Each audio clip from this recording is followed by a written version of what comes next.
Reminders lamang po. Ang nilalaman po ng episode na ito ay Part 4, Part 5, at Part 6. Kung napanood na po ninyo ang aking mga nabanggit, sure enough na tapos na po kayo sa episode na mga nabanggit. Isinaayos ko lamang po ang video na ito sa kadahilanan na napansin po ng Uncle Bayabas ninyo na medyo marami tayo taga-subaybay na wala pa sa tamang edad. Upang maunawaan ang ilang nilalaman ng video natin, kaya naman ang Uncle Bayabas ninyo ay sinikap na alisin o takpan ang ilang mga ganap. Isa pa nalalabag po natin ang ilang mga batas ni YouTube. At kung isa ka sa solid na taga-suporta ng Uncle Bayabas ninyo, palike na lang po o pwede pa rin ninyo ito panoorin. Maraming salamat. God bless for everyone. Sa pagpapatuloy ng ating kwento, makikita ang Demon Emperor na lumilipad habang nakasanib sa isang mistulang zombie dragon, gayong umalis na ito sa mountain na kanyang pinagkulungan ng mahabang panahon. At habang lumilipad ang Demon Emperor lingid sa kanyang likuran ay may isang kidlat na humahabol sa kanya. At nang tuluyan na nga ito tumama, base sa lakas ng pagsabog ay hindi maitatanggi na ito ay malakas, kaya naman mabilis na bumagsak sa lupa ang Demon Emperor matapos tamaan ng napakalakas na kidlat na iyon. Maya-maya pa ay bumukas na ang ulo ng zombie dragon at mula rito ay lumabas na ang Demon Emperor. Mula naman sa kalangitan makikita ang shadow ng ating bida, gayong ito pala ang nag-sneak attack sa palko na Demon Emperor. At nang nakita ng Demon Emperor ang shadow ng ating bida, na nakutuban rin niya na marahil na ito ay ang bumakbak sa kanya habang lumilipad, at dahil naman sa nagawa nito na mapabagsak siya ay binanggit niya na ang iyong kapangyarihan ay hindi dapat umiiral sa kaharian na ito. Maaari ko bang malaman ang iyong pangalan? Ngunit hindi naman sumagot ang shadow ng ating bida, bagkus ay tiningnan lamang niya ito at inilabas ang Defense Formation Talisman. At sa ginagawa na pananahimik ng shadow ay nabanggit ng Demon Emperor na may pagtatanong na bakit hindi ka sumasagot. O sa palagay mo ang nilalang na ito ay hindi karapat-dapat na malaman ang iyong pangalan? At gayong wala pa rin naging tugon ang shadow ay inutusan ng Demon Emperor ang kanyang malaking ibon na atakihin ang nilalang na nasa kanyang harapan, ngunit makikita naman na hindi ito epektibo gayong walang hirap na nasesalag ng Defense Formation Array na binuo mula sa talisman. At mula naman sa bahagi ng lugar na ito, kasalukuyan ay naririto pala ang ating bida kasama ang kanyang matalik na kaaway na si Jiang. Si Jiang, na sa sobrang takot ay nagawang kumuha ng ilang damo, para ikubli ang kanyang sarili dahil sa malinaw niya na nakikita ang Demon Emperor, ngunit nagtataka ito gayong may namatan itong isang shadow na walang takot na humaharap sa Demon Emperor. Bagamat halos mahulog na ang itlog ni Instructor Jiang ay pinagtripan pa ito ng ating bida na halos matawa sa nagiging reaksyon nito at sinabi din ni Bai na, base sa hitsura nito, dapat ito ay nasa yugto lamang ng tribulation. Instructor Jiang, paano nais mo ba na subukang patayin ito? Sa nakakatakot na mungkahi na yon ng ating bida ay sinabihan siya ni Jiang na mukha mo ang subukan mo. Sa pamamagitan ng isang halimaw na tulad nito ay hindi ko masisiguro ang aking sariling buhay na mabubuhay pa ako matapos harapin ang halimaw na iyan. At sa sobrang kabado ni Jiang ay binanggit din niya kay Bai na kalimutan na lamang natin ang tungkol sa iyong alagad, umuwi na tayo. At nang tumingin naman si Jiang sa ating bida na nakita niya na may hawak itong talisman, kaya naman natanong niya na anong gagawin mo dyan? Gayong ang talisman pala na ito ay para sa mga maliligalig at pag-aalis ng mga kakayahan. Naidinikit ni Bai Luchen sa walang itlog na si Jiang at sabay binanggit din ng ating bida na para makagalaw ako, mas mainam at makabubuti rin sa'yo na manatili ka na lamang dito. Matapos idikit ni Bai ang talisman sa noo ni Instructor Jiang ay idinikit din niya ang palko sa kahoy. At sa kasamaang palad ay iginapos pa ito ng ating bida, bukod dito, dahil sa talisman ay hindi na ito makapagsalita na tangi. Ang nasa sambit na lamang ay aba, aba, aba, at ang ating bida naman ay naguunat ng braso, gayong oras na daw upang harapin na niya ang ibon na may kakaibang ulo.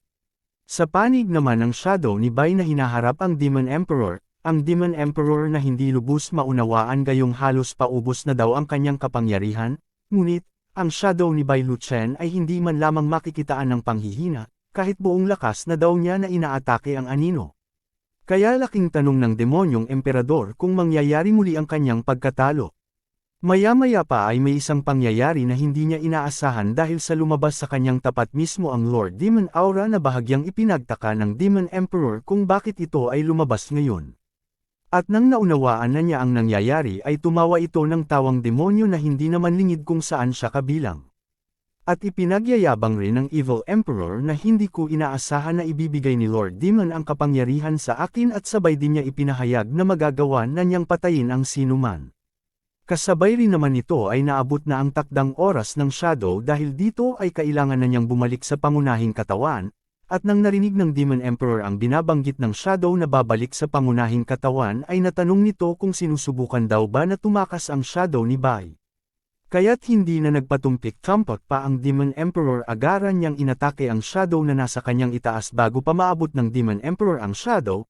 Sa mga oras naman na ito ay nakialam na rin ang ating bida sa nagaganap nilang laban. Gayong bumuo si Bai ng Immortal Killing Seal para ipabatid sa nagmamayabang na demonyo kung sino ba ang tunay na malakas dito, at ang pagbuo na ito ng Immortal Killing Seal ay malinaw na nakita ni Little Dream at agaran din niya ito nakilala na ito ay mula sa tinatawag niyang tunay na halimaw na walang iba kung hindi si Bai Luchen. At nang tumaman na nga ang Immortal Killing Seal sa pananggalang ng Demon Emperor habang pinagmamasdan ng Evil Emperor, sa ilang saglit nga lamang na napawalang bisa ang aura na nagmula sa Lord Demon. At nang nakita naman niya kung sino ang may kapangyarihan na nagawang ipawalang bisa ang aura ay napabulong na lamang ang Evil Emperor na tila ay may isa pang dalubhasa na lumitaw. Habang nasa ere ang ating bida kasama ng kanyang Shadow ay pag-alit nagtanong ang demonyo sa ating bida na ipakilala ang sarili sa kanya. Gayunpaman, sa halip na sagutin ang tanong ng demonyo bagkos ay sinabi na lamang ni Bai Luchen na ikaw ba ang tinatawag ngayon na Demon. At nang may ilabas ang ating bida na talisman sa kanyang kaliwang kamay ay sabay niya na binabanggit na kanina ka pa nakikipaglaban sa aking clone ngunit hindi mo pa rin makilala ang pangunahing katawan. Matapos naman niyang sabihin iyon ay hindi na nagsayang pa ng oras ang ating bida, inatake niya agaran ang demonyong nasa kanyang ibaba.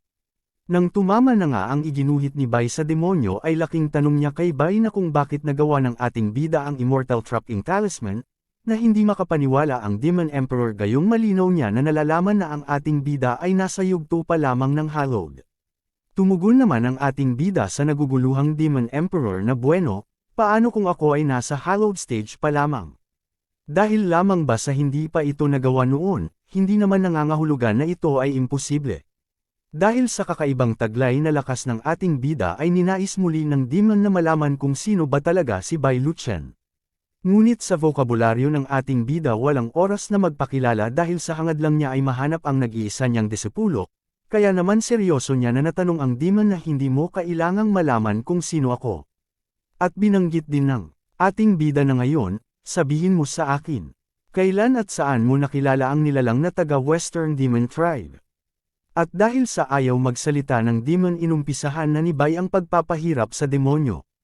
Naagad rin napansin ng hangal na Demon Emperor na dahan-dahan ang nasusunog ang kanyang kaluluwa. Nang tuluyan ng sumambulat ang napakalakas na enerhiya na sumusunog sa kaluluwa ng Demon Emperor ay pilit pa rin niya na itinatanggi na wala siyang nalalaman at talaga daw na hindi niya alam ang lugar ng kinaroroonan ng nilalang na hinahanap ng ating bida. At halos makiusap na ang demonyo sa ating bida na huwag gawin sa kanya ang pagsunog ng kanyang kaluluwa. Sa kabilang banda naman ang isa rin sa lipi ng demonyo na nilalang ay nagmamasid pala sa kanila, at nang nakita niya ang malakas na kapangyarihan sa hindi kalayuan ay agad niya nito nakilala ang iyon ng Demon Voice Sovereign. Laking pangamba din ni Little Dream sa kanyang isip na kung ano ang gagawin sa kanya ng halimaw na si Bai Luchen kung makita niya ang kondisyon niyo ngayon. Pumasok din sa kanyang isip na kung magtatapos rin daw ba ang buhay niya gaya ng Demon Emperor kung sakaling magalit sa kanya ang ating bida gayong nasa masamang kondisyon si Miss Yu sa mga oras na ito. Muli na naman sanang makikiusap ang demonyo sa ating bida na huwag siyang atakihin, subalit binanggit ni Bai na huwag kang mag-alala, marami kap ang oras naman na pag-isipan ito. Kasabay naman nito ay biglang sumulpot si Little Dream, na humihiling ng tulong sa ating bida gayong hirap na sa pagbubuhat sa walang malay tao na si Miss Yu. At nang nasa kando nga na ni Bai ang kanyang disciple ay medyo naiinis niyang tinanong si Little Dream kung bakit humantong sa ganito ang kanyang nag-iisang alagad. Sa katanungan na iyon ni Bai Luchen kay Little Dream ay halos mamutla na ang Demon Queen sa takot, at umiyak ito na nagpaliwanag sa ating bida na Big Brother Luchen, kasalanan ko ito. Wala talaga akong kwenta, hindi ko maayos na protektahan si Miss Yu. At binanggit din ni Little Dream na kaya naging ganyan si Miss Yu, ay kagagawa ng nilalang na iyan ang Demon Emperor na walang habas niyang inatake si Yu. Matapos malaman ni Bai na ang Demon Emperor ang may kagagawa ng pinsala ng kanyang disciple, sinabihan ng ating bida ang demonyo na nagbago na ang isip ko. Hindi ko na nais malaman kung ano pa ang iyong koneksyon sa Western Demon Tribe. Kaya pinatindi ng ating bida ang pagsunog sa cultivation base ng demonyo.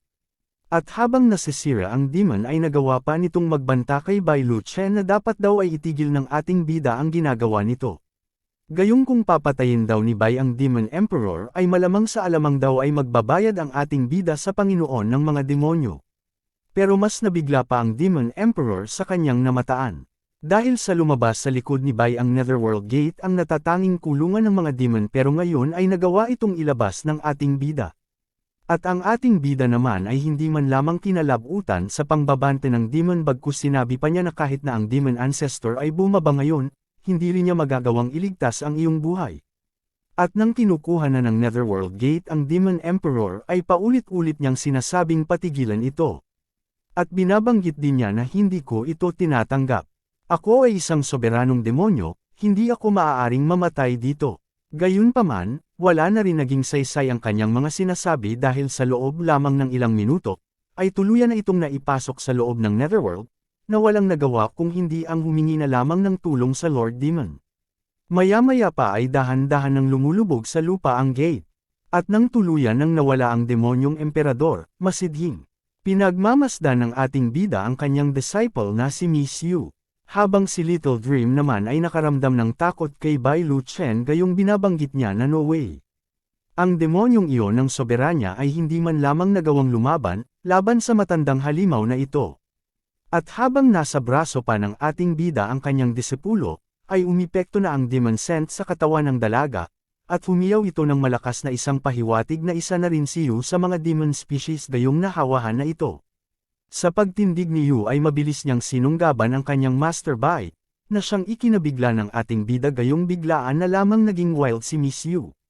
Pati na rin si Little Dream ay napasigaw ng malakas sa pag-aalala nito kay Bai, dahil batid niya na napakadelikado kung makagat niya ang ating bida dahil sa ang kagat nito ay nakakahawa. Magkagayunman, sa kabila ng panganib kung sakaling makagat ni Yu ang ating bida ay makikita naman na hindi na gumalaw pa si Bai Luchen, habang ang kanyang disciple na naging halimaw na ay handa na upang sagpangan ang kanyang master. Ngunit ang ating bida naman ay hindi man lamang nababahala bagkus binanggit pa niya na hayaan na si Miss Yu na uminom ng kanyang dugo. Kaya naman matagumpay na nakagat ni Yu ang kanyang Master Bai. At habang iniinom ng dalaga ang dugo ng ating bida ay makikita naman ang halaman na nakabaon sa isang mata nito ay dahan-dahan nang nalulusaw. Nang tuluyan nang nawala ang halaman na kontaminado ng demonic energy ay bumalik na ang ulirat ni Miss Yu gayong nakilala niya agaran ang kanyang master na nasa kanyang harapan. At ang ating bida naman ay sinabihan niya si Yu ng magandang umaga, nakatulog ka ba ng mabuti? Ah, Master, I'm so sorry, inatake kita. Tugon ni Yu dahil marahil ay batid niya ang kanyang nagawa sa kanyang master, sinabi naman ng ating bida na ayos lang, hindi mo ito kasalanan. Nang nakita ni Yu ang balikat ng kanyang Master Bai, ay ipinagbigay alam agad ni Miss Yu sa kanyang master na ang demonyong miasma ay nasa iyong katawan ngayon. Kumalma ka lang tugon ni Bai. At binanggit din niya na isa lamang ito sa natirang kapangyarihan ng demonyong iyon mula pa ito noong nakaraan. Hindi na sinabi ng ating bida sa kanyang disciple na ito ay talagang kagagawan niya. At para naman huwag na mag-alala ang dalaga sa ating bida ay pinakitaan niya ito kung gaano niya kabilis maalis ang residual power mula sa demonyo, gamit ang kasanayan ng ating bida ng healing power na makikita nga na nalulunasan na ang demonic energy mula sa kagat ni Miss Yu. Bagamat nagawang gamutin ni Bai ang kanyang sarili ngunit tila hindi iyon sapat gayong nagulat ang system na ayon dito, ay may na-detect na isang foreign power sa katawan ng host, at iniulat din ng system na ngayon ay nagsisimula ang proseso ng paglilinis. Habang ginagawa ito ng system ni Bai Luchen kasabay nito mula sa kinaroroonan ng Demon Emperor ay may lumabas na pagpapahiwatig ng isang error. Gayunpaman, nakaramdam ng pag-asa ang demon sa ginawa ng ating bida na pagsakripisyo ng kanyang sariling buhay upang mailigtas ang kanyang alagad. At sinasabi rin ng demon na hanggat ang fragment ng aking kaluluwa ay nananatili, makakabangon ulit ako. At kapag ganap ko nang nakuha ang iyong katawan, gagamitin ko ito upang patayin ang lahat ng iyong mga kamag-anak. Ngunit, makaraan ang ilang sandali ay laking taka ng Demon Emperor dahil sa napakaraming error ang lumabas sa kanyang paligid. Ito pala ang naging sanhi ng ginagawa ng system na paglilinis sa demonic energy, na nasa katawan ni Bai ang kanyang host, na hindi na natapos ng Demon Emperor ang kanyang sasabihin. Dahil sa tuluyan ng tumama sa kanya ang healing skill ng ating bida, at hindi na ipinakita ang mga sumunod na pangyayari. Kalaunan ng gabing iyon mula rito sa Asher Bird Kick, bahagya nang nakakita ang kanang mata ni Miss Yu. Sa naganap na iyon, ay tumatak sa isip ni Suyu na naging mahina ako. Gayunpaman, ipinangako niya na kailangan kong lumakas ng mabilis. At binanggit niya sa kanyang isip na Master at Little Dream. Ayokong maging pabigat sa kanilang dalawa. Lumakas, kailangan kong mas lumakas, hindi mahalaga kung ano ang mga hakbang na dapat kong gawin. Habang nag-iisip ang dalaga kung ano ang dapat niyang gawin kung paano lumakas, ay dumating na sa kanilang silid si Little Dream na kakatapos lamang maligo, na sinasabing napakarami daw niyang ginawang trabaho ngayong araw. At nang nakita naman niya na hinahawakan ni Yu ang kanyang mata ay natanong ni Little Dream kung hindi pa rin maayos ang paningin nito. Bagamat problemado ang dalaga ay nagawa pa rin itong magbiro kay Little Dream at binanggit niya na tingnan mo, ako ay isang Cyclops. Ngunit matapos niya sabihin iyon ay nakatikim si Yu ng hampas kay Little Dream, at sinabi rin niya na hindi ngayon ang panahon para sa joke na yan. Agaran naman humingi ng paumanhin si Yu sa hindi magandang biro niyang iyon. Nang nakahiga na ang dalawa pinahayag ni Little Dream na kasalanan ko kung bakit humantong ka sa ganyan ngayon. Kaya, humihingi ako ng paumanhin. At sabay ipinangako niya na, pero sisiguraduhin ko na hindi na ito mangyayaring muli. At nang ang dalawang babae ay nakahiga na ay umandar na naman ang pagiging isip bata ng dalawa sa pag-aagawan sa higaan gayong ayaw ni Yu na masiksik ni Little Dream. Pagsapit ng kinabukasan, habang ang ating bida ay nagsisibak ng panggatong, makikita naman si Little Dream na nahihirapan sa pagbubuhat ng mga sinibak ni Bai Luochen. Habang si Miss Yu naman ay patuloy pa rin sa pagsasanay sa pagguhit ng Seal Talisman. At habang ginagawa ng dalaga ang kanyang pagsasanay ay bigla na lamang itong napabahing, at nang narinig ito ng ating bida ay natigilan siya sa kanyang pagsisibak at sabay na tanong niya kung ang dalaga ba ay nakaranas ng panlalamig. Sumagot naman si Leo na wala ito, Master. Mayroon lamang isang maliit na sumuot sa aking ilong. Naalarma naman si Little Dream gayong tila ay magkakasakit ang kanyang alaga sa kanyang ginawa kahapon habang sila ay nasa loob ng Secret Realm. Habang bumabahing pa rin ang dalaga inamin na ni Little Dream na marahil ang pakiramdam ni Miss Su ay maaaring ito ay ang resulta ng sampal na ibinigay ko sa kanya sa oras na iyon. Ang Demon Emperor ay tunay na isang powerhouse, at sa aking pagkadesperasyon, ay kinailangan kong gumawa ng mga ganitong hakbang. Sabay rin niya sinabi sa ating bida na ngunit, Big Brother Bai, hindi sa palagay ko kailangan mong maging masyadong mag-alala kay Miss Yu. Maaari sa loob lamang ng 3 araw ay gagaling na rin ito. Sa labis na pag-aalala ng ating bida sa nag-iisa niyang disciple ay agaran itong gumuhit ng isang mensaherong ibon at binanggit din niya na hindi na kailangang maghintay ng matagal, dadalhin ko siya sa 4 Art Department bukas din mismo. At magpapadala ako ng mensahe kay Senior Sister Moon ngayon. At binanggit din ni Bai Luchen na nakuha nila ang pinakamahusay na hot spring sa loob ng 10,000 kilometro. Ang lamig ni Yu ay dapat gumaling pagkatapos mong malubog kasama ang mga batang babae sa kanila. Nasambit naman ni Little Dream na yay. Hindi na ako makapaghintay. Habang si Yu ay patuloy pa rin sa pagbahing nito. Lumipas ang mahabang oras, kinabukasan, mula rito sa 4 Art Department. Kung saan makikita si Yunru na hinahawakan ng kokomilon ni Yunshi maging si Miss Yu ay naririto na rin sa departamento ng 4 na sining. Nakasalukuyan ay binugulatlat ni Little Dream ang suot nitong damit, sabay sinasabi na nakita kong may itinago ka dito. Patingin ako, inihayag naman ni Miss Yu na ang hinahanap ni Little Dream ay nasa kanya ng Sea of Consciousness. Kaya paano daw niya ito maipapakita sa kanya? Ayon naman kay Little Dream sinabi niya na ang Empress na ito ay halos manganib ang kanyang buhay. Upang maprotektahan ka lang, paano mo magagawa na hindi maibabahagi ang iyong mga kayamanan sa akin? Tumugon naman si Yu na ano ang ibig mong sabihin na, hindi pagbabahagi. At sabay tanong ni Yu na hindi mo ba nakuha ang refined essence ng soberanya ng demonyo, mula kay Master. At pagkatapos, inihagis na ni Yu ang hayok sa kayamanan na Demon Empress sa basket ngunit, iginigiit ni Little Dream na iyong binanggit ni Yu na refined essence ay kanya lamang daw gantimpala. At upang itago ang kanyang inis na pagmumukha, ikinubli niya ang kanyang sarili at sabay pasigaw niyang sinabi kay Yu na, ang nais ko ay bahagihan mo ako ng iyong gantimpala. Ayon naman kay Miss Yu ipinaliwanag niya na ang meditation technique at life-saving treasure ay iniregalo sa akin ng aking master, at binanggit din niya na kung nais mo ng gaya nito puntahan mo si master at sabihin mo na gusto mo rin ng mga binanggit ko. At pumasok na si Yu sa lugar ng hot spring, puna niyang idinodaw sa tubig ay ang dalawa nitong paa.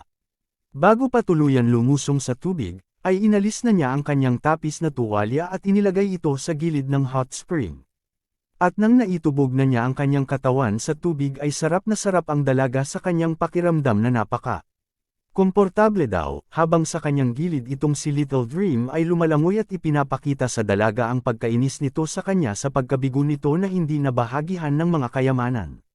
Habang nilalasap ni Yu ang ginhawa na kanyang nararamdaman, natanong naman ni Yunshi na Junior Yu, kumusta ang tubig? Ipinahayag naman ng dalaga na napakaganda. Naramdaman ko ang lahat ng lamig na umaalis sa aking katawan.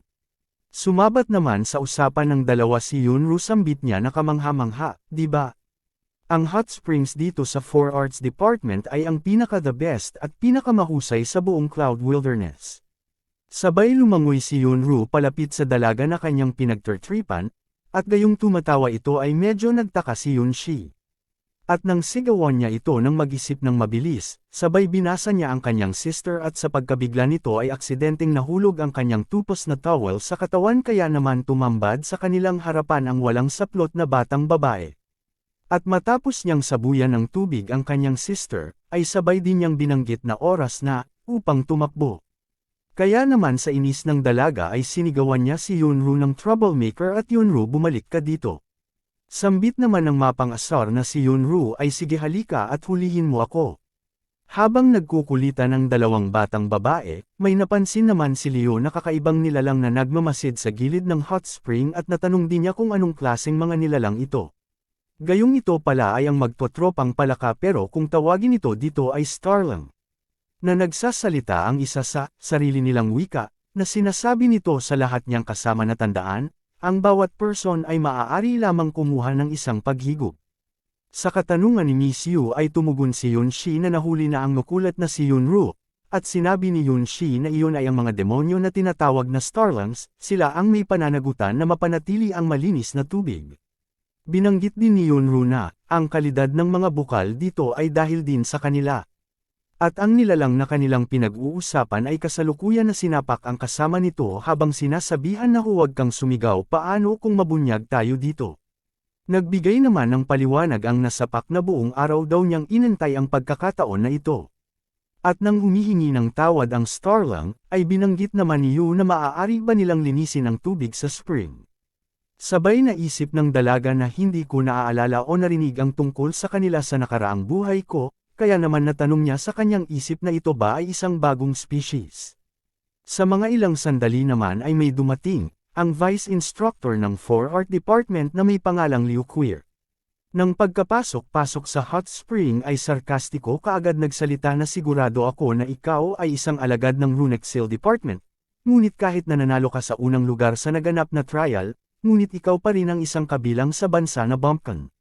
Na mabilis tiningnan ni Suyu gayong nabanggit ang kanyang departamento. At seryoso na tinanong ni Suliu, si Liu na Queer sino ang tinatawag mo na mula sa isang bansa na bumpkin. Sinambit naman ni Liu Queer na walang pinag-aralan at barbaric. At habang nakaupo ang mataray na si Liu Queer ay sinabi rin niya kay Yu na sa palagay ko ikaw at ang iyong master ay magkapareho kayong dalawa, totoo na may iba't ibang uri ng mga alagad para sa iba't ibang uri ng masters. At binanggit din ni Liu Queer na ipapakita ko sa iyo kung paano maayos na gamitin ang mga Starlangs. At nang iniikot ng babae ang kanyang legs ay sabay niya inihampas ang kanyang paa sa tubig. At nang sumambulat ang tubig sa spring ay makikita na mabilis nag-agawan ng Starlang sa tumatapon na tubig.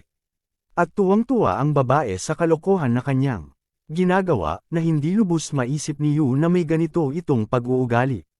Kaya naman umalis na lamang si Miss Yu sa spring, at inihayag ni Yunro kay Miss Yu na Junior Yu, hindi mo kailangang dalhin ang kanyang mga salita sa iyong puso, ibinabaling lamang niya ang kanyang galit sa iyo dahil sa hindi niya matalo ang aming master. Ayon naman kay Liu Queer, sambit niya na mangyaring, ano ang dapat ipaglaban sa babaeng iyon na walang respeto sa sarili.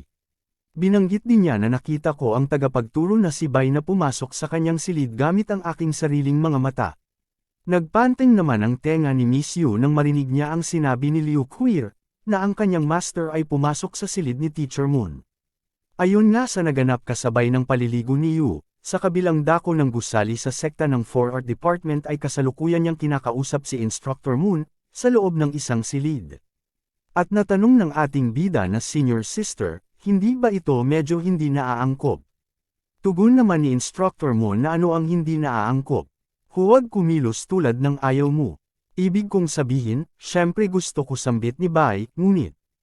Hindi ba sa palagay mo medyo kakaiba ang mag-barbecue sa loob ng bahay? Gayong ito palang ginagawa ng ating bida ang binabanggit niya kay Teacher Moon. Inihayag naman ni Instructor Moon na kailan ka pa nagmalasakit sa isang bagay na tulad nito. Nagawa mo nga mag-ihaw ng mga pakpak ng manok sa labas ng lugar ng trial, di ba? Sambit naman ni Bai na hindi ito ang parehong sitwasyon, ang isang solong lalaki at isang solong babae ay hindi dapat magkasama sa isang silid.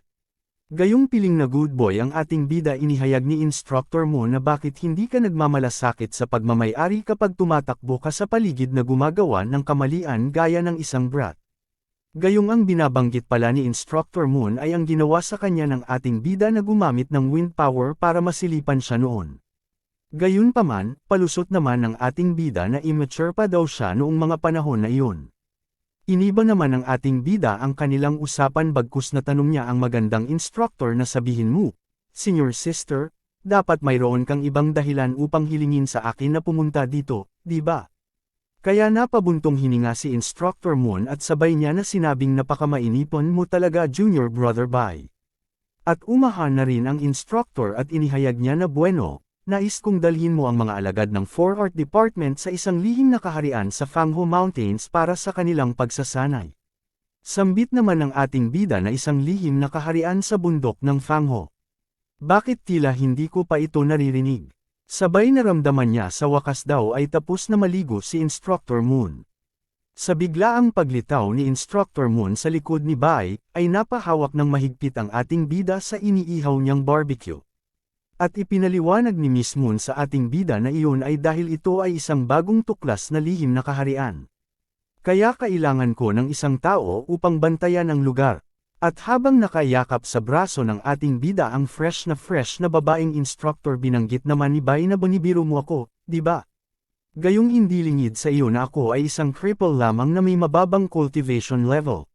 Paano ko naman mababantayan ang mga disciple? Sa kabila ng pangmamaliit ng ating bida sa kanyang sarili sinabi pa rin mismo na kahit na hindi ko alam kung ano ang iyong kasalukuyang lakas ngayon, alam kong malayo ito sa kung ano ang ipinapakita mo. Ngunit may isa pang problema ang ating bida dahil sa hindi daw niya maaaring iwanan ang kanyang disciple. Gayunpaman, binanggit ni Miss Moon na maaari mo siyang dalhin. Ang isang bagong natuklasang lihim na kaharian ay palaging mayaman sa mga mapagkukunan. Ito ay isang magandang pagkakataon. Dagdag pa ni mismo na ang pagsubok sa oras na ito ay nag-ambala, at hindi namin nagawang mangolekta ng mga resources. Kaya, kung matagumpay nating galugarin ang lihim na kaharian ay malaking tulong ito sa 4 Art Department. Gayunpaman, hindi ko maiiwan ang akademya ngayon. Kung handa kang tulungan ako, sisiguraduhin kong gawin itong sulit pagkatapos. Alam kong sasang-ayon ka. Ikaw ang pinakamahusay. Kasabay nito ang pagbukas ng pinto ng silid at may nagsalitang, Master tapos na ako. Pero, kasalukuyan din naman may ibinubulong si Teacher Moon sa ating bida na ang cute mo pa rin sa gaya noong ikaw ay isang maliit na lalaki pa lamang. Habang si Yu ay masaya at nakangiti pa na sinasabing Master uwi na tayo sa bahay. Ngunit natigilan ng dalaga gayong nakita niya na parang nilalandi ni Instructor Moon ang kanyang master. Kaya naman, sa sobrang selos ng dalaga ay agad niyang binatak ang kanyang master upang elayo mula kay Instructor Moon. At humantong sa matinding pag-iyak ang batang babae na si Yu, sabay banggit niya na senior sister. at Aunt Master Moon, aalis na ako ngayon at isasama ko na ang aking Panginoon. Sa ginagawa na paghatik ng dalaga sa ating bida ay wala nang nagawa si Bai kundi ang sumunod na lang. Gayunpaman, inihayag muna niya kay Miss Moon na magkita tayo mamaya, salamat sa mainit na bukal. Natatawa naman na sumagot si Instructor Moon na ayon sa kanya ay huwag kalimutan ang ating pangako. At nang nakaalis na ang magmaster, sabay nagsalita ang mag-sister na si Yunshi at Yunru na, binabati kita, Master. Gayong marahil inaakala nila na may naganap na bakbakan sa kanilang master at sa ating bida, na hindi naman maunawaan ni Instructor Moon kung bakit binati siya ng dalawa nitong alagad. Makaraan ang ilang oras, mula rito sa Asherbird Cake, makikita ang paglutang ng mga nag-aapoy na mga kahoy. Gayong ito pala ang dalaga na si Yu, na gumagamit ng kasanayan ng apoy, at masigasig na nag-aaral nito. At habang ginagawa niya ito, ay dumating naman sa lugar ang kanyang master na binabanggit na nalaman mo na ang bagong kasanayan na itinuro ko sa iyo. Dagdag pa ni Bai Luchen na kung panatilihin mo ang bilis na ito, kahit na si Little Dream ay maaaring matalo mo na sa lalong madaling panahon. Habang papalapit si Miss Yu sa ating bida ay sinabi naman ni Bai na ngunit dapat kong paalalahanan ka na huwag madaliin ang mga bagay. Ang teknik na ito ay 6 na kasanayan ang pinagmulan, isang bagay na nilikha ko. Kaya kailangan mong mag-ingat kapag isinasagawa ito. Dapat mong tandaan na alisin ang lahat ng malicious na mga saloobin mula sa iyong isip kapag ginagamit ito. Bigla naman nagtaka ang ating bida gayong napansin niya na tila kakaiba ang kinikilos ng kanyang alagad. At natanong din ni Bai Luchen na Yu, nakikinig ka ba sa akin? Ngunit, sa katunayan totally lost mind control na ang dalagang si Yu epekto ng ginagawa niyang pagsasanay. Nang hawakan ni Yu si Bai ay gulat na gulat ang ating bida gayong sa halip na makinig sa sinasabi ng ating bida bagkus itinulak pa siya ng dalaga. At habang nasa ibabaw ni Bai Luchen ang kanyang disciple na tuluyan nang nawala sa sarili dahil sa selos, na kanyang iniisip habang ginagawa ang 6 origin skill. At walang ano-ano na sinabi ni Miss Yu sa kanyang master na master, gumawa tayo ng isang sanggol. At habang pinipigilan ni Bai ang dalaga, ay hindi ito nakikinig bagkus tinanong pa ni Yu na master, hindi mo ba ako gusto? At sa oras na ito ay nahalata na ni Bai na nawala na siya ng kontrol sa kanyang sarili. Hindi niya binabanggit na master, hindi ba ako kasing ganda ng teacher Master Moon? Sa paglalaro ng apoy ni Miss Liu at pagbanggit niya sa pangalan ni Miss Moon na inihayag ng ating bida ang relasyon ko sa kanya ay hindi ganoon. Kaya naman laking tanong ni Bai na kung anong uri ng mga pantasya ang pumasok sa ulo ni Miss Yu. Maya-maya pa ay nagsalita muli ang dalaga na master, maganda ba ako?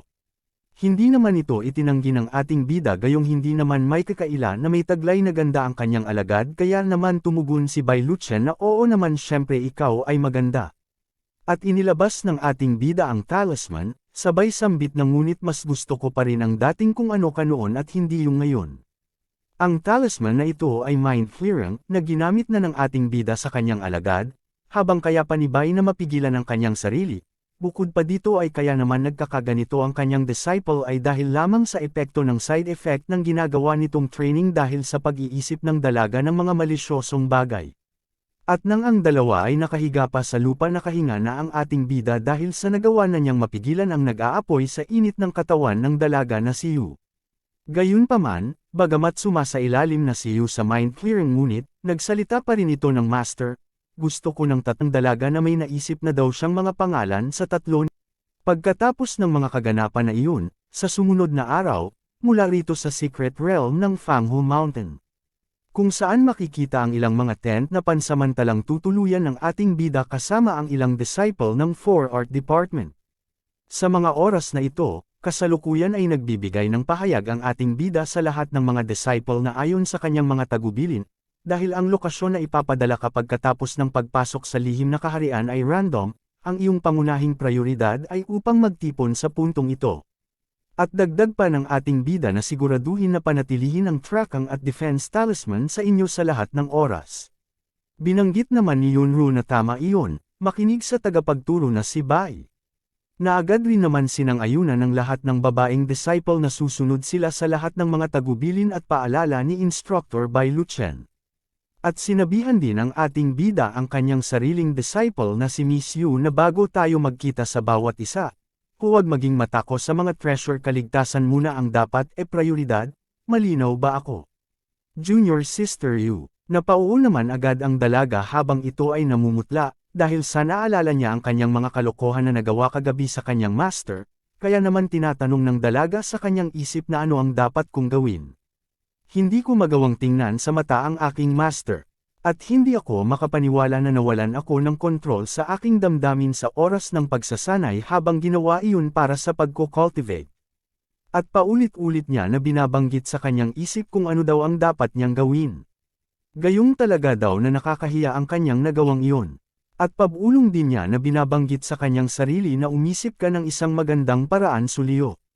Ikaw ay isang immortal sa iyong nakaraang buhay. Paano ka mapahiya sa pamamagitan ng tulad ng isang maliit na pag-aalsa? At habang gulong-gulo ang isip ng dalaga at hiyang-hiya sa kanyang nagawa, nang nakita naman ni Bai ang kanyang alagad sa isang gilid ay nabanggit niya na sana daw ay nasa mabuti ng mentalidad ang dalaga. Maya-maya pa ay may pumasok na isang dalaga na mababakas sa mukha nito ang pagkabalisa, at sabay na iniulat na may hindi magandang ganap sa labas, gayong may ilang grupo na dumating, na ikinibiglo naman ni Yunru. Agad rin naman iniulat ni Yunru sa ating bida, sinabihan naman ng ating bida ang dalaga, na tingnan nila kung sino ang dumating. Nang makalabas si Yunru kasama ang tumatayo na instructor nila na si Bai Luochen ay sinabihan ng dalaga ang grupo sa hindi kalayuan na ikaw. Kang Mingxiu, ano ang ginagawa mo dito? Ito ang babae na si Kang Mingxiu, ang elder ng Palace of Blissful. Sa tanong ni Yunru na kung bakit daw naririto ang babae na ito ay sinabihan naman ni Kang Mingxiu si Yunru na hindi na kailangang kumilos ng ganyan. Nakalimutan mo na ba kung sino ang nag-alaga sa iyo noong ikaw ay maliit pa? Galit naman na tumugon si Yunru na bilang isang vice instructor, aktwal na ipinagkanulo mo ang akademya at ang aking Panginoon. Sabay tanong niya na bakit ko dapat gawin ang magpakita sa iyo ng anumang paggalang. Sa ginagawang pagtatanggol ng dalaga sa kanyang master, ay naglabas ng isang artifact si Kang Mingxiu at sinabi rin niya na oh my, paano mo nagawang makipag-usap sa ganoong tono sa iyong anti-master? At binanggit din ni Kang Mingxiu na sa palagay ko mas kailangan kong disiplinahin ka sa halip ang iyong guro. Na walang ano-ano ay inatake niya si Yunru gamit ang kanyang flute artifact. Ayon pa sa balimbing na si Kang Mingxiu, sambit pa niya na ngunit hanggat luluhod ka at humingi ng tawad, marahil palalampasan ko na ang iyong kalapastanganan at patatawarin kita. Pero, sinikap na salagin ni Yunru ang atake ng kanyang auntie Kang at iginiit din ni Yunru na hindi niya gagawin ang pagluhod at paghingi ng tawad sa balimbing niyang tiyahin. At nang kamuntikan ng matamaan si Yunru ng artifact ay bigla naman itong huminto, gayong may tila ibang humawak dito. At may naghagis nito paitaas, at may nagsalita na kung bakit ginagamit ang instrument artifact sa mga kawalang hiyaan, ang spirit artifact ay umiiyak. Takang-taka naman si Kang Mingxiu dahil sa tuluyan nang nawala sa kanyang kontrol ang kanyang ipinagmamalaking artifact. At nang bumagsak ang flute sa kamay ng ating bida, sabay niya inihayag na huwag sayangin ang iyong enerhiya. Ang plote na ito ay kabilang na sa akin ngayon.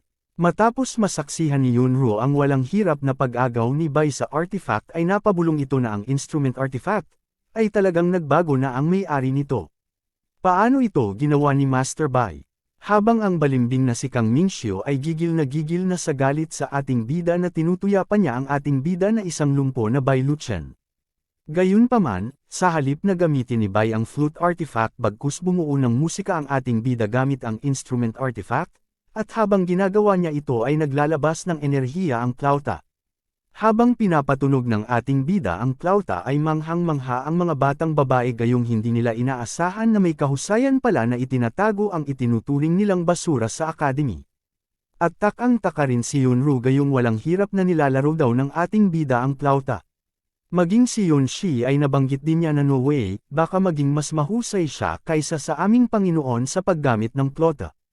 Pati na rin si Miss Yu nang marinig niya ang musika ay naiisip niya na hindi ko inaasahan na maging marunong din si Master sa mga daw music. Ngunit dahil si Teacher Moon ay kaibigan na ni Master mula pagkabata, sa palagay ko dapat marahil ay natutunan niya iyon sa kanya. Si Kang Mingxiu naman sa sobrang galit niya ay inilabas na nito ang demonic pills of bliss. At sarkastiko din niyang sinasabihan si Bai Luochen na ikaw lumpong bastard, ibalik mo sa akin ang aking jade flute. Pagkatapos, inatake na niya ang ating bida gamit ang kanyang mga demonyong igat. Ngunit ni hindi man lamang naapektuhan si Bai bagkus tuloy-tuloy lamang ito sa kanyang pagpapatunog ng plauta. At sa kasamaang palad ang kahangalang ginawa ni Kang Mingxiu, kay Bai Luochen ay nag-backfire sa kanya ang atake na sa halip ang ating bida ang masaktan ngunit ang labis na nasaktan ay ang balimbing na si Kang Mingxiu. Na sa lakas ng backfire ay halos maubos na ang lahat ng damit nito.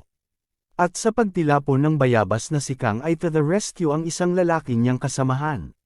Sa tulong ng isang makisig na lalaki ay nagawa nitong saluhin ang papabagsak na kanilang elder Kang Mingxiu, na aksidente pa na nahawakan ng lalaki ang dalawa nitong lato-lato. Habang hawak pa ng lalaki ang lato-lato ni Kang Mingxiu, ay ipinaliwanag ni Bai sa mga bayabas na iyon lang ay ang babala ko. Ngayon, umalis na kayo. Kaya naman matapos mabanggit ng ating bida ang mga salita na iyon ay full speed ang mga bayabas sa pagtakbo gayong marahil ay batid nila na nasa alanganin ang kanilang buhay kung sakaling hindi pa sila aalis sa lugar. Nang tuluyan nang nakaalis ang mga mapangahas na mga bayabas, napansin naman ni Bai si Yunru na kumikinang ang mga mata habang tinatitigan ang plauta na nasa kanyang kamay. Kaya sinabihan niya ang batang babae na ang plauta na ito ay magiging sa iyo ngayon. Kapag natapos na ang ating exploration sa lihim na kaharian, at tutulungan kita na mapabuti ito mula sa isang spirit artifact tungo sa pagiging king artifact. Na siyang labis ay ikinagalak ng dalaga gayong mabibigyan siya ng isang mahalagang kayamanan. Sa ipinangako na iyon ni Bai kay Yunru ay maging ang ilang mga batang babae ay pinagkaguluhan na rin ang ating bida dahil sa nais rin ng ilang batang babae gaya ng ibinigay ni Bai kay Yunru. Masaya naman na binati ni Miss Yu ang kanyang senior sister. At habang nagkakagulo ang mga batang babae ay biniro ni Bai ang kanyang disciple na Yu, hindi mo dapat sayangin ang pagkakataong ito, na makuha ito. Ngunit umalis na si Miss Yu at pumasok na sa loob ng barracks. At nang nasa loob na ang dalaga, natanong naman ni Little Dream si Yu na nakita ko ang matandang halimaw na dinala kanya pabalik sa silid kagabi. May nangyari ba sa pagitan ninyong dalawa?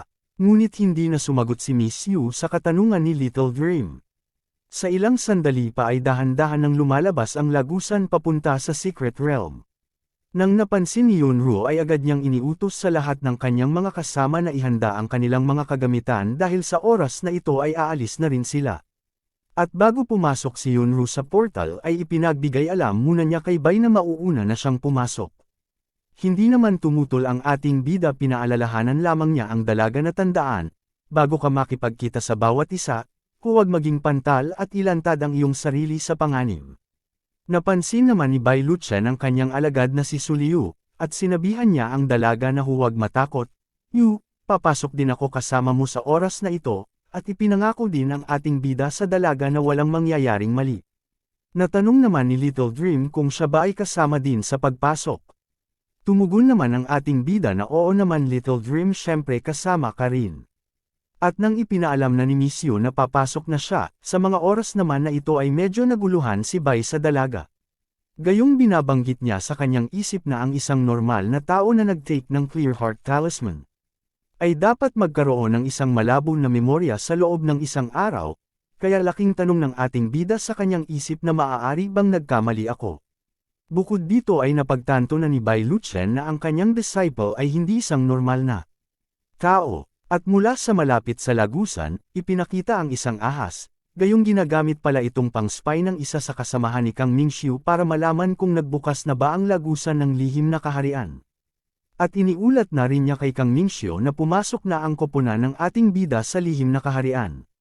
Pero, itong si Kang Mingxiu ay kasalukuyan na binubugbog ang lalaki na humawak sa kanyang dalawang lato-lato, at galit din niya na sinasabihan ang lalaki ng bastard, gaano ka ng ahas na gawin ang advantage na panghihipo sa babaeng ito. Na bagamat hindi niya yun sinasadya ay nagawa pa rin na parusahan niya ang lalaki na tumulong lamang sa kanya. Sa iniulat ng isa nitong kasamahan na pumasok na si Bai sa lihim na kaharian ay sinabihan na rin ni Kang Mingxiu ang kanyang mga kasama na papasok na rin sila. At sabay tanong din niya kung naaalala ba ng kanyang mga kasamahan ang kanilang moto. Kaya naman sabay-sabay ang lahat na binanggit ang kanilang moto na, "The flesh is weak, only bliss is eternal," na sa Tagalog ay ang laman ay mahina, tanging bliss ang walang hanggan. Sa panig naman ng ating bida, nang ito ay nakapasok na sa lihim na kaharian, bigla naman nag-pop up ang kanyang system, at inihayag ng kanyang system na biglang lumitaw ang isang misyon. Mangyaring tulungan na Esil ang Ghost Ancestor. Sasabihin ko sa iyo ang gantimpala matapos kong isipin ito. Pinaalalahanan din ng system si Bai na mawawalan ka ng 3 antas ng paglilinang kung tinanggihan mo ang quest. Ngunit hindi naman maunawaan ni Bai ang binabanggit ng system na Ghost Ancestor. Sa kabilang banda naman ng Fangho Mountain Secret Realm, may naganap na malakas na pagsabog. Mula naman sa lugar na ito ay makikita ang batang babae na si Yunru, na siyang may kagagawa ng pagsabog at ipinakita ang isang tao na napatamaan ng ginawa niyang pag-atake na nakahandusay sa lupa. Sa ilang sandali naman ay inapakan pa ng isang nilalang na bayabas nito na kasamahan. Gayong ito pala ay ang mga taga Blissful Palace ang kasama sa koponan ni Kang Mingxiu na sinasabi kay Yunru na mukhang nakakita ako ng isang mabangis na maliit na pusa. Si Yunru naman ay nabanggit niya na nakaligtas ba siya sa pagsabog. At ang bayabas na batang babae ay sinabihan si Yunru na hayaang turuan ka ng babaeng ito kung paano kumilos. At gumamit ang babae ng Tyrant Whip para atakihin si Yunru. At nang nakita naman ni Yunru ang gagawin ng bastard na babae ay agad niya inilabas ang kanyang plauta, gumamit ng kasanayan ng Rush Cacophony upang bumuo ng kalasag. Kaya bago pa makarating sa kanya ang mga letigo na uod ay nakapaghanda na ang dalaga ng panangga. Ngunit napansin ni Yunru na hindi epektibo ang kanyang ginawa gayong tila ay matatalo ang kanyang kalasag. At nang tuluyan ng mapawalang bisa ang kanyang Rush Cacophony ay tuluyan ng pumulupot sa kanya ang mga bulate. Unang napuluputan ay ang dalawa niyang braso, at sa loob lamang ng ilang sandali ay halos buong katawan niya ay nakapulupot na sa kanya ang mga bulate. At nang tuluyan ng nagapos ang dalaga na si Yunru ng mga bulate, ay inaabsorb din ng mga ito ang spirit power ng batang babae, at binanggit din ng bayabas na babae na ang nasabing isang mahusay na spirit artifact ay nasayang sa iyo. Nang lapitan niya ang hindi makagalaw na si Yunru, at pagkatapos, inutusan niya ang mga bulate na dawdoan ang kahinaan ng mga babae, at mula rito ay kinukuha ng mga bulate ang kanyang chi. Binanggit din ng bastard na ano ang iba pang mga trick na mayroon ka. Tingnan natin sila. Sinabihan naman ni Yunru ang manyak na babae na ikaw, wala kang kahihiyan. Gayunpaman, sinikap ni Yunru na ilabas ang trakang talisman na ibinigay sa kanya ng ating bida, ngunit sa kasamaang palad, napansin ito kaagad ng manyak na babae. Kaya naman binanggit ng babae na tumatawag ka ba ng tulong ngayon? At sa sobrang galit niya gayong nais tumawag ng backup si Yunru ay naghanda ito na saktan na ang batang babae na si Yunru. Gayong hanggang sa kasalukuyan ay nagagapos pa rin siya ng mga bulate ay hindi na niya nagawa pang umiwas pa kaya naman buong-buo niya na sinalo ang atake ng bastard. At habang nahihirapan pa si Yunru sa katatapos na pagpapahirap sa kanya, ay ipinakita pa ng bastard ang ilan niyang kagamitan sa pagpaparusa at sabay niya din na sinabing bakit napakalaki ng reaksyon mo. Ang leksyon ay nagsisimula pa lamang. Matapos naman niyang sambitin iyon, makikita naman ang isang isda na lumilipad. Gayong ang tinutumbok pala ng isda ay ang hangal na babae at nang tumama ito sa kanyang dibdib ay tuluyan itong tumagos. Na siyang dahilan ng pagbagsak nito at marahil ay ang kanya na rin itong kamatayan, maging ang mga bulate na nakagapos kay Yunru ay tuluyan na ring napaslang. Na ang gumawa pala nito sa kanya ay walang iba kung hindi ang ating bida na napakaraming bitbit na isda. At hindi naman makapaniwala ang ating bida na nagawang ambush ng mga taga Blissful Palace ang mga disciple. Sinabi rin ni Bai na hindi nakakagulat na walang nagpakita kahit na matagal na akong naghintay, at binanggit din ng ating bida na sa tagal daw niyang nag-ante ay nagawa na niyang makapaghanda ng mga isda para sa lahat. Hinawakan naman ni Bai Luchen si Yunru sa balikat gayong napansin nito na nanginginig ang buong katawan ng dalaga at kinamusta rin ang ating bida kung ano ang pakiramdam ng dalaga at kung magagawa ba nitong maglakad. Tumugon naman si Yunru na oo, naubos lamang ang aking spirit power, at ang aking mga binti ay nakakaramdam ng isang maliit na pagkamanhid ngayon. At pagkatapos ay natanong ng ating bida na kung nasaan ang iba. At inilahad ni Yunru kay Bai Luchen na karamihan sa mga kaaway ay pinatay ng aking mga pasabog. Marahil ayos lang sila. Sinabi naman ng ating bida na mas mahusay na hanapin na rin natin sila. At sabay ibinibigay ni Bai ang backpack ng dalaga na nahulog sa ginawang paggapos sa kanya ng mga bulate. At habang naglalakad ang dalawa bigla naman naalarma ang dalaga na si Yunru gayong may namatan ito na isang nilalang. Na agad niyang ipinagbigay alam kay Bai Luchen. Sabay itinuro at natanong ni Yunru sa ating bida kung anong nilalang ang lumabas sa pouch ng hangal na babae na napatay nila ngayon lang. At nang lumipad ang insekto, ay walang hirap ito na hinuli ni Bai. At ipinaliwanag din niya sa batang babae na ito ay tinatawag na isang soul-sucking bee. Kung hindi ako mali, ang Blissful Palace ay marahil ginagamit ito upang mangolekta ng mga kaluluwa sa mga patay. At nang kuyumusan ng ating bida ang soul-sucking bee, ay binanggit din niya na kailangan na daw nila bilisan na hanapin ang ilan nilang kasamahan bago pa may hindi maganda na mangyari sa kanila. Sa susunod nating video, ay tatanggap ng Thunder Tribulation ang dalaga na si Yu sa ginagawa niyang pagko-cultivate. Ang gagawin na pagpapatawag ni Kang Mingxiu sa demon ancestor na si Chang Xiaoliu na isang maliit na batang babae. Ang pagkabihag ni Miss Yu at ni Little Dream, pati na rin ang ilan disciple ng 4 Art Department. At ang pagdating ng ating bida sa lugar kung saan nakapiit ang alagad nito at ilan pang mga batang babae na nasa kanyang pangangalaga. Sama-sama nating alamin kung paano niya iligtas ang mga batang babae sa demon ancestor at sa mga taga-ghost refining sect, at sa Ghost Ancestor.